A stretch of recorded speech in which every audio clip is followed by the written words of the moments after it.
நான் வேணா சூப்பரா ஒரு ஐடியா சொல்லிட்டா, பேசாம என் கூட வந்து சேர்ந்துரு. உனக்கு என்ன பணம் வேணுமோ நான் தரேன்யா, என் கூட வந்து வேலை செய். ஐயா உன் துட்டுலாம் எங்களுக்கு தேவையில்ல. எங்களுக்கு வந்து ஆர்டர் மட்டும் எங்களாண்ட கூடு. உன் துட்டு வச்சு நான் என்ன பண்ண போறோம்? யோ இங்க வாயா, தனியாலாம் தர முடியாது, அப்படி கொடுக்க கூடாதியா.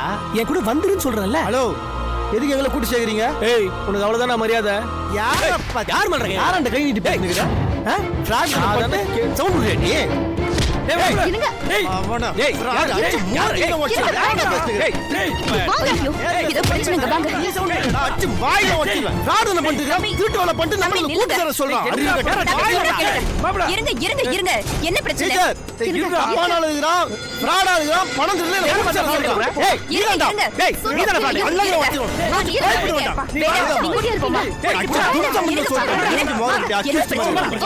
என்னப்பா எல்லாரும் உட்காருங்க உட்காருங்க. ஏன்பா வேலையை பார்ப்பா போப்பா. ஏன்பா வந்த இடத்துல பிரச்சனை பண்றீங்க? சாப்பிடுங்க போப்பா, போய் வேலையை போய் பாரு போ.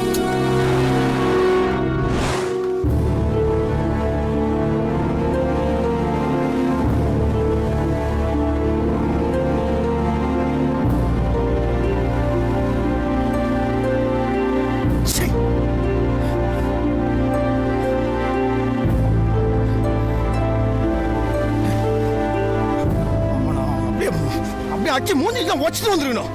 அவன் அப்படியே விட்டது எனக்கு கோவம் அடங்க மாட்டேங்குதுங்க. சரி கோவப்படாதீங்க. கோவப்படாம எப்படிங்க இருக்க முடியும்? கஷ்டப்பட்டு வேலை பார்த்து நம்ம பேர் மட்டும் அவனுக்கா அவன் தட்டு போவானா? எல்லாரும் பாராட்டும் போது வெக்கமே இல்லாம மண்டைய ஆட்டுனுங்கிற அந்த மைதாமாவே அந்த பாராட்டுலாம் நமக்கு கிடைக்க வேண்டியது. அடுத்தவன் பாராட்டு இன்னொருத்த வாங்குற அத்தோட கேவலமான விஷயம் உலகத்துல எதுவுமே கிடையாது. பொறுமையா இருங்களேன். என்னதுக்கு பொறுமையா இருக்கணும்? என்னதுக்கு பொறுமையா இருக்கணும்னு கேக்குறேன். எனக்கு வந்த கோத்துக்கு சத்தியமா சொல்ல அச்சம் மூஞ்சிக்கு கோயிலாக்கி இருப்பேன். ஏங்க அவன் கஷ்டப்பட்டானா அதோட பலன் அவனுக்கு தான் போகணும், அந்த பேர் அவனுக்கு தான் சேரணும். அது எவனும் தட்டி பறிக்க கூடாதுங்க. அவன் வந்து அந்த இது பேர் என்னது ஈவென்ட் மேனேஜ்மெண்ட் பண்ணி ஆர்டர் பிடிக்கிறான்ல, அதே மாதிரி சாப்பாடு ஆர்டர் நாம பிடிக்கணும். அவனோட பெரிய ஆளா நம்ம வரணும். ஏன்னா நம்ம கிட்ட நேர்மை இருக்குது, உண்மை இருக்குது. நம்ம நல்லா வந்து உழைப்போம் வரோங்க. நம்ம வந்து அவனோட பெரிய ஆளா வரோம். ஏங்க நான் ஒன்னு சொல்லட்டுமா? நாமளும் ஈவென்ட் மேனேஜ்மெண்ட் எடுத்து பெரிய அளவுல பண்ணலாங்க. நாங்க சொல்றீங்க ஈவென்ட் மேனேஜ்மெண்ட் நாம பண்ணுமா? நமக்கு அதுக்கு என்னங்க சம்பந்தம்? நாம என்னதுக்கு அதை பண்ணோம்? ஏன் நம்மளால அந்த வேலையை செய்ய முடியாதுன்னு நினைக்கிறீங்களா? அந்த வேலைக்கு நமக்கு சம்பந்தம் இல்லைன்றேன். ஏங்க அது நமக்கு தெரியாத வேலைங்க. தெரியாத வேலையை நாம அதுக்கு செய்யணும். கேட்டீங்க நம்மளுக்கு நல்லா வரும்ல, அத்தை செஞ்சா போதும். இப்ப எதுக்கு நெகட்டிவா பேசுறீங்க? இல்லங்க இது நெகட்டிவ் எல்லாம் கிடையாதுங்க. தெரியாத வேலையில இன்னத்துக்கு கால உண்ணும் தான் கேக்குறேன். அது தெரிஞ்ச வேலை செஞ்சுட்டு போவோமே. எல்லா வேலையும் கத்துக்கிட்டா தெரிஞ்ச வேலை தான். அதுக்கு எதுக்கு இப்படி பயப்படுறீங்க? பயம் கிடையாதுங்க. இது ஒரு விஷயம் தெரியலன்னு வச்சுக்கோங்களேன், அத்தை செய்யக்கூடாது. தெரிஞ்ச வேலை தான் செய்யணும். அத்தை தான் நான் சொல்ல வரேன். நீங்க என்னடானா சரி எதுக்கு இந்த என்ன ஈவென்ட் மேனேஜ்மெண்ட் செய்யணும்ன்றீங்க? நீங்க ட்ரை பண்ணி தான் பாப்போமே. முயற்சியே எடுக்காம முடியாது நடக்காதுன்னு சொல்றீங்க. உங்க சட்டையை பிடிச்சா அசிங்கப்படுத்தினால அம்மனுக்கு நம்ம யாருன்னு காட்டுவோம். அதெல்லாம் இருந்துட்டு போட்டுங்க. ஆனா அதுக்காக இதெல்லாம் பண்ணிருக்க முடியாதுங்க. நீங்க வந்து உங்களுக்கு புரிய மாட்டீங்க. தெரியாத வழி நேத்துங்க நம்ம செய்யணும். இது வந்து இந்த யதார்த்தம் கிடையாதுங்க. சரிப்பட்டு வராது. ஒரு விஷயத்தை ட்ரை பண்ணி பார்க்காமலே சரியா வராதுன்னா என்ன அர்த்தம்? சரியா வராதுன்னு அர்த்தம். இப்போ நீங்க என்னதான் சொல்ல வரீங்க? ஏங்க கோத்துல வார்த்தையே வர மாட்டேங்குது. என்னங்க ஈவென்ட் மேனேஜ்மெண்ட் அது நம்மளுக்கு ஒத்து வராது, செட் ஆகாது. அதை விட்டுருங்க, அவ்வளவுதான்.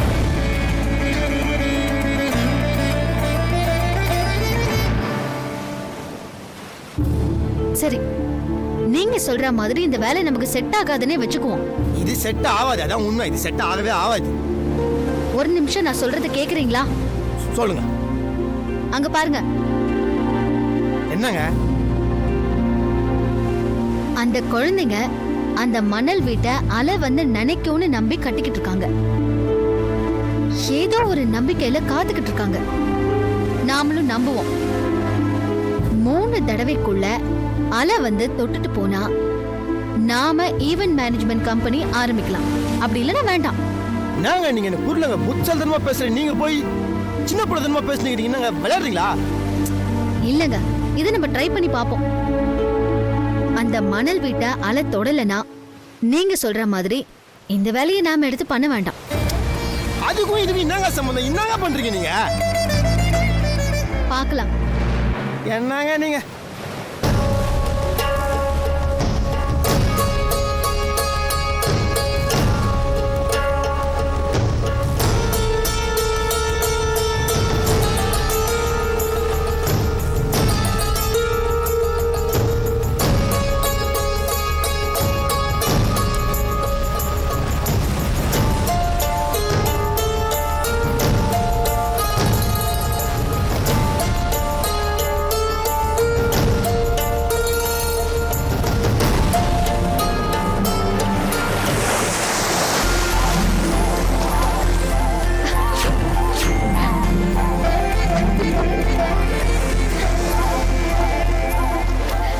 இப்ப என்ன சொல்றீங்க?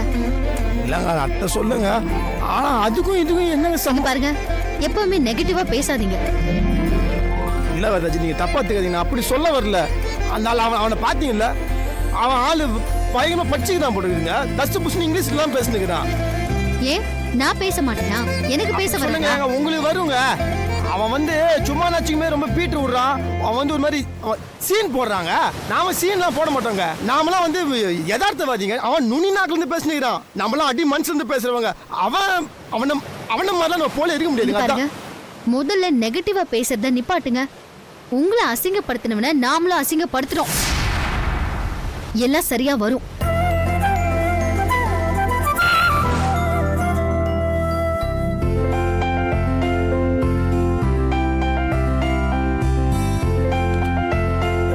கத்திரி போய் வெயில் போலியே மெடிக்கல் ஷாப்ல கூட்டம், சேல்ஸ் எங்க பார்த்தாலும் தலைவலி, ஜுரம், டென்ஷன் டென்ஷன் டென்ஷன். வேதாஜி, நாங்க தலைவலி மாத்திரை.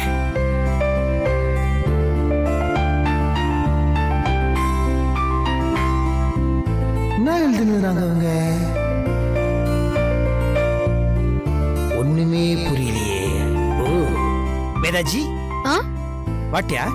நீங்க எப்போ வந்தீங்க? நான் எப்ப வந்தனா? ஏங்க நான் எப்பவோ வந்து மாத்திரை எடுத்துக்கோங்க கத்துனுக்கிறேன். அது கூட தெரியாம நீங்க அப்படி என்னங்க எழுதுனுக்கிறீங்க?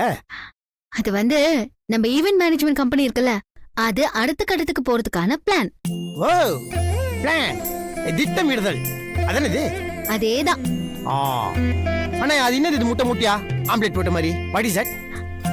அதாவது இப்ப பாத்தீங்கன்னா சென்னையில மட்டும் 4000க்கு மேல ஈவென்ட் மேனேஜ்மெண்ட் கம்பெனி இருக்கு. அதுல டாப் 10 ஈவென்ட் மேனேஜ்மெண்ட் கம்பெனி மட்டும்தான் நல்ல சர்வீஸ் கொடுத்திருக்காங்க. அதோட சர்வீஸ் என்ன, எப்படி இந்த பொசிஷனுக்கு அவங்க வந்திருக்காங்க அப்படிங்கறத நம்ம தெரிஞ்சுக்கணும். Top 10 event management companies orders எங்கெல்லாம் எடுக்கிறாங்க, எப்படி தங்களோட பெஸ்ட அவங்க கொடுக்கறாங்க அப்படிங்கறத நம்ம தெரிஞ்சுக்கணும். அதே மாதிரி சென்னையில மொத்தம் 50,000க்கும் மேல கல்யாண மண்டபம் இருக்கு. அதுக்கும் கம்மியான பார்ட்டி ஹால்ஸ் இருக்கு, ஆடிட்டோரியமும் இருக்கு. இதெல்லாம் சின்னதாவும் பெருசாவும் ஃபங்க்ஷன்ஸ் நடந்துகிட்டு தான் இருக்கு.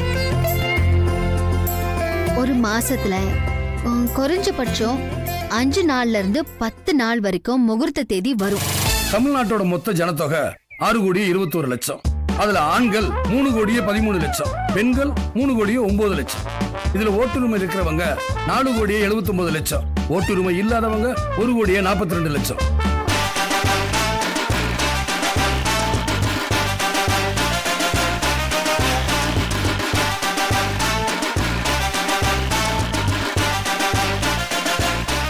நான் சொன்ன அந்த குறிப்பிட்ட மண்டபத்துக்கெல்லாம் போயிட்டு யாரெல்லாம் ஆர்டர் கொடுக்குறாங்களோ அவங்களோட லிஸ்ட் எல்லாம் கலெக்ட் பண்ணி அவங்க கிட்ட எல்லாம் பேசி ஆர்டர்.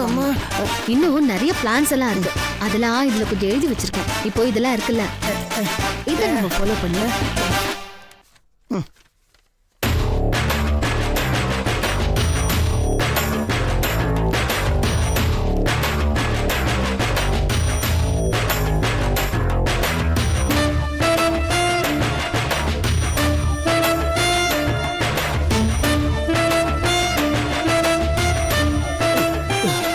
என்னங்க, மாத்திரை எனக்கு தானே வாங்கிட்டு வர சொன்ன? ஆமாங்க, ஆரம்பத்துல உங்களுக்கு தலைவலி இருந்துச்சு, இப்ப எனக்கு வந்துருச்சு. யாருக்கு தலைவலி வந்தாலும் மாத்திரை போட தப்பு இல்லைங்க. என்னாச்சு? மாத்திரை போட்டீங்களா? இப்ப கவனிங்க. இத ஃபுல்லா நான் டீடைலா சொல்றேன். இதெல்லாம் நான் உங்களுக்கு எக்ஸ்பிளைன் பண்ணல. முடியல, தலைவலிக்குது எனக்கு. ஐயோ கேரா இருக்குது. அம்மா என்ன கட்டில காணோம். அம்மா நான் கொஞ்ச ரெஸ்ட் எடுத்துக்கிறேங்க. என்னங்க நான் முக்கியமான விஷயம் சொல்லிட்டு இருக்கேன், நீங்க இல்ல வேணாம், கண்ணு கட்டுதுங்க. எனக்கு முடியல, எனக்கு ஜுரம் வர மாதிரி இருக்குதுங்க. லைட்டா எனக்கு குளிர மாதிரி இருக்குதுங்க. குளிர்தா? என்னாச்சு? பன்றி காய்ச்சல் நினைக்கிறேங்க. வெரி டேஞ்சரஸ்ங்க. நான் தூங்கல, சரியாயிடும். என்னங்க எழுந்துருங்க. பாவம், உடம்பு சரியில்லைன்னு சொல்றாரு. சரி, ரெஸ்ட் எடுக்கட்டும். ஐயோ என்ன இவங்க ஸ்கூல் டீச்சர் மாதிரி இப்படி பாடம் எடுக்கிறாங்க? ரமணா விஜயகாந்த் மாதிரி இப்படி புள்ளி விவரத்தோட பேசுறாங்க. ஓர்வக்குள்ள வெந்து செத்தாலும் பரவாயில்ல. எஸ்கே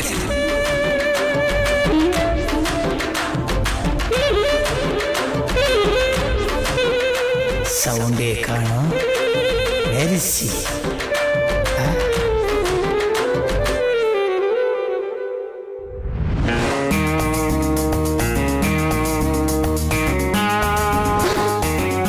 ஒண்ணுமா யோசனைங்கிறாங்க. ஐயோ விடிய லெசன் எடுப்பாங்க நினைக்கிறேன். ஐயோ ராஜா. எஸ்கே எஸ்கே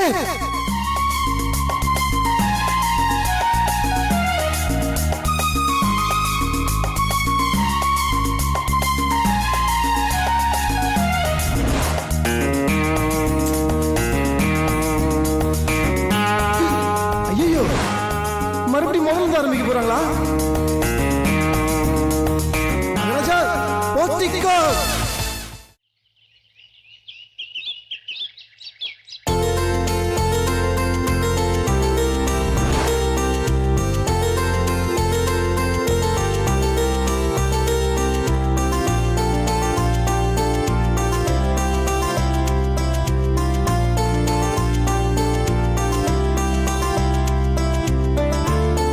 என்னங்க சொல்லுங்க.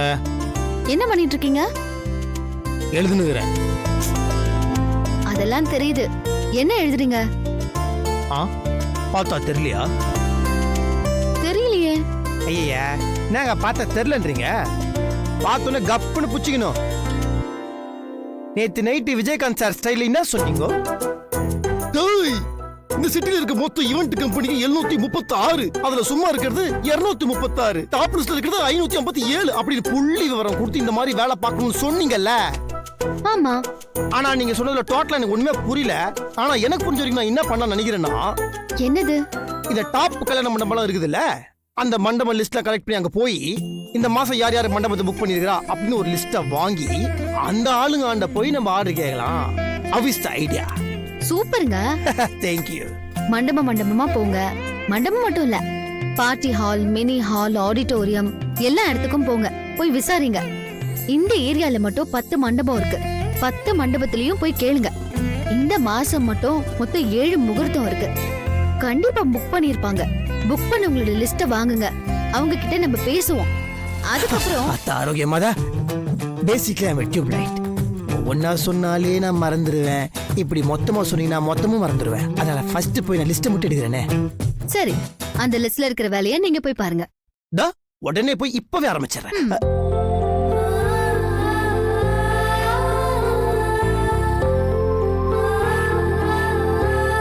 இல்ல இந்த கன்ஃபியூஷன் சொல்ல மறந்துட்டேன். இந்த புடவை நீங்க செம்மையா இருக்கிறீங்க. உங்களுக்காகவே ரெடி பண்ண புடவை மாதிரியே இருக்குதுங்க. ஸ்பெஷலி மேடு. சும்மா கலாய்க்காதீங்க. இன்னைக்கு நான் தான் உங்களுக்கு கிடைச்சனா? கலாய்க்கலாம் இல்லைங்க, சீரியஸாவே சொல்றேன். புடிச்சவங்க கிட்ட நான் என்னையும் எதையும் மறைக்கவே மாட்டேன். கப்புன்னு மனசுல பட்டதை சொல்லிடுவேன். இந்த புடவையில நீங்க 6 மரம் இருக்கீங்க. Thank you. Welcome. Wait, something is coming யா. கவிதைஸ் உங்களை பார்த்த உடனே அப்படியே நாவை கமலத்துது கவிதை கபக்குன்னு வெளியே வருதுங்க. ஒரு சாம்பிள் தூட்டுமா? கேக்கலனா விடவா போறீங்க? ஒவ்வொரு புடவையும் கவிதை 2 வாட்டி சொல்லணும். ஒவ்வொரு புடவையும் ஒன்னை உடுத்திக் கொண்ட பிறகு தன்னை அழகாக்கி கொள்ளுதே. ஆச்சரியக்குரிய விட்டுட்டீங்களே. கலாய்கிறீங்களா? இல்ல, சும்மா சொன்னேன். நல்லாதான் இருந்துச்சு. அப்படியா? தேங்க்யூ. ஓகே, நீங்க பொறுமையா ரெடி ஆயின்னு வாங்க, அதுக்குள்ள நான் ஆட்டோவை ரெடி பண்ணி வைக்கிறேன்.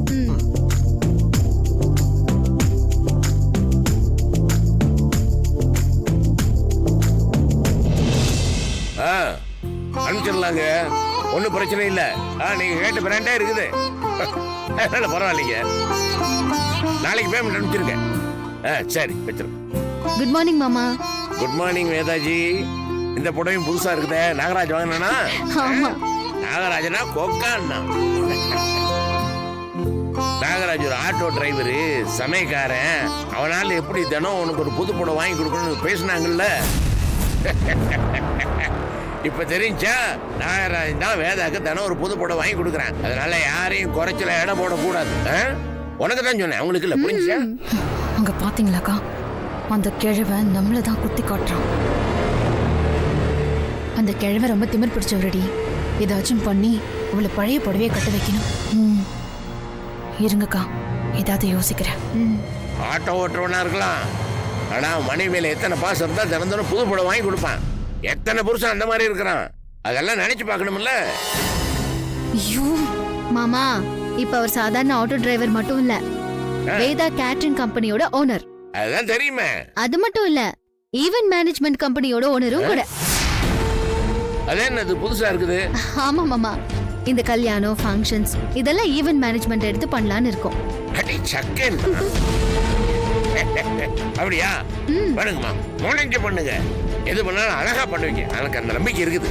தேங்க்யூ மாமா. அனிதா, அப்படின்னா என்ன அக்கா? அப்படின்னா இந்த கல்யாண வேலை இருக்குல்ல, அதெல்லாம் ஃபர்ஸ்ட்ல இருந்து இவங்களே எடுத்து எல்லா வேலையும் கடைசி வரைக்கும் பண்ணி கொடுப்பாங்க. அதான் ஈவென்ட் மேனேஜ்மெண்ட். ஓ, அப்போ இது சமையல் வேலையை விட நல்ல வேலையா? ஆமா. ஆமா, அப்ப இனிமே அந்த கேட்டரிங் சர்வீஸ் எல்லாம் இல்லையா? இல்ல, இப்போதைக்கு வெறும் ஈவென்ட்ஸ் மட்டும் கான்சென்ட்ரேட் பண்ணலாம்னு இருக்கோம். பண்ணுங்கம்மா, கான்சென்ட்ரேட் பண்ணீங்கன்னு வச்சுங்க, எல்லாமே சக்சஸ் தான். எனக்கு நல்லாவே தெரியும். நல்லா பண்ணுங்க, அமோகமா வருவீங்க. தேங்க்யூ மாமா. சமையல் வேலை செய்யும் போதே இவளை எனக்கு பிடிக்கல, எப்படியாவது கெடுக்கணும்னு யோசிச்சுட்டு இருந்தேன். இப்போ முன்னேறி அடுத்த கட்டத்துக்கு வந்துட்டாங்களா? இவங்களை சும்மா விடக்கூடாது அனிதா. கண்டிப்பாக்கா. ஐயோ, இவளை பார்த்தாலே எனக்கு எரிச்சலா இருக்கு. அதுலயும் அவ கட்டிருக்கிற புடவைய பாரு. முதல்ல அந்த புடவை ஏதாச்சும் பண்ணணும். ஆமாக்கா. எங்க இந்த நாகராஜ? அவர் ரெடியாகி எப்போ கீழே வந்துட்டாரு மாமா. வேலைக்கு கிளம்பிட்டாரு, ஆட்டோ தொடச்சிட்டு இருக்காரு. அப்படியா? நான் போய் வழி அனுப்பிட்டு வரட்டுமா? சரி சரி.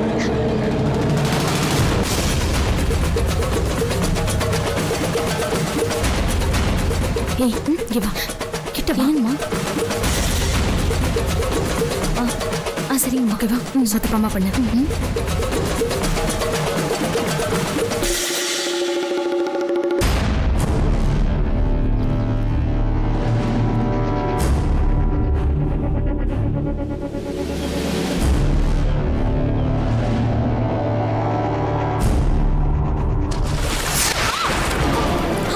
சாரிமா சாரிமா, தெரியாம ஊத்திட்டுமா. பாத்து பண்ண மாட்டேன், தெரியாம ஊத்திட்டு மன்னிச்சிடுங்க. என்னாச்சு? என்ன சொன்னா? என்னம்மா ஆச்சு?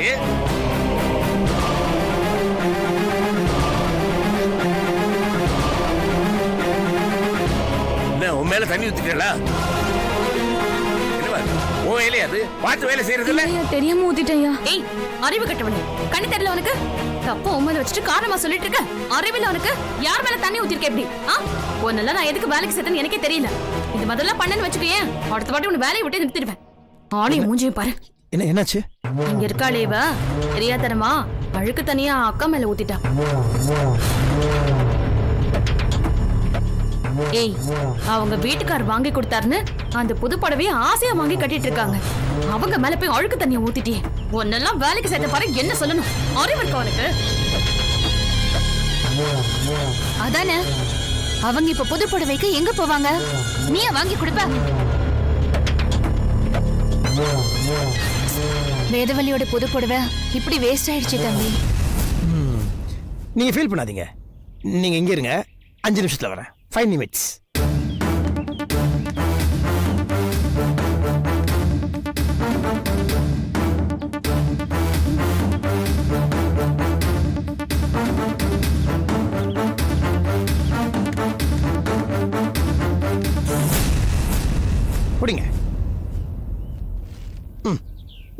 புடிங்கோ. புது புடவை கரையாச்சு நீங்க ஃபீல் பண்ணாதீங்க, இதுவும் புது புடவை தான். இத போய் நீங்க கட்டுன்னு வாங்கோ. வை திங்கிங். நேத்து புடவை எடுக்க போகும்போது புடவை கடைக்கார ஒரு புடவை எடுத்தா இன்னொரு புடவை ஃப்ரீன்னு சொன்னா எதுக்கு ஃப்ரீன்னு அப்ப எனக்கு புரியல. ஆனா இப்ப எதுக்குன்னு புரிஞ்சிடுச்சு. எல்லாம் நல்லதுக்கு தான்.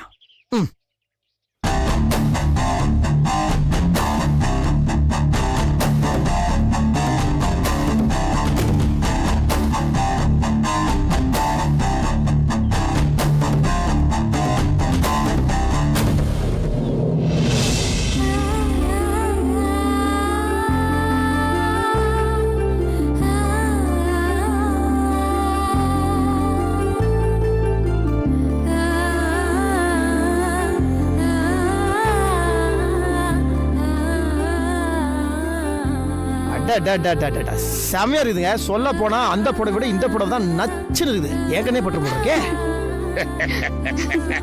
என்ன அனிதா, இந்த புடவை ஜோரா இருக்குதுல்ல?